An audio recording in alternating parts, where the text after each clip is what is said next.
আল্লাহর বিধান, আল্লাহর পরিচয় দুনিয়ার মানুষকে দেওয়ার জন্য আল্লাহ রাব্বুল আলামিন একটা সূরা নাজিল করছেন বাবা, যেই সূরাতুর নাম হলো সূরাতুল ইখলাস।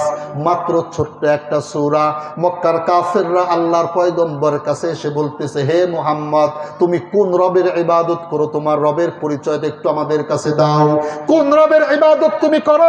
কোন মালিকের ইবাদত তুমি করো? কোন রব তোমার উপরে কোরআন নাজিল করেছে? তোমরা তোমাদের রবের পরিচয়টা একটু দাও। আল্লাহ রাব্বুল আলামিন সাথে সাথে সূরাতুল ইখলাস নাজিল করে জানায় দেন। যারা পারেন আমার সাথে বলেন, বিসমিল্লাহির রহমানির রহিম।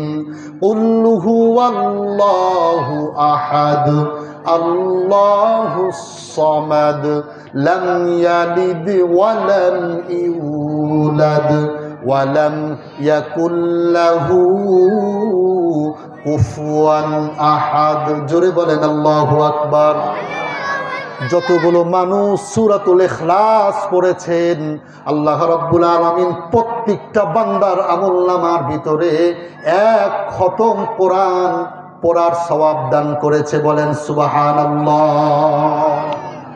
আল্লাহ পাক আল্লাহর পরিচয় সূরাতুল ইখলাস নাজিল করেছেন। আল্লাহ নবী বলেন, এই সূরাতুল ইখলাস যে একবার পাঠ করবে 10 পারা কোরআন খতমের সওয়াব তার আমলনামার ভিতরে আল্লাহ রাব্বুল আলামিন দিয়ে দিবেন।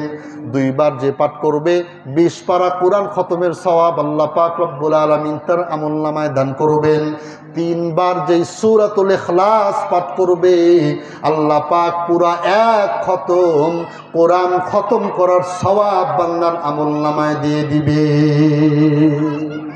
ভাইরা আমার, এই জন্য 2 নাম্বার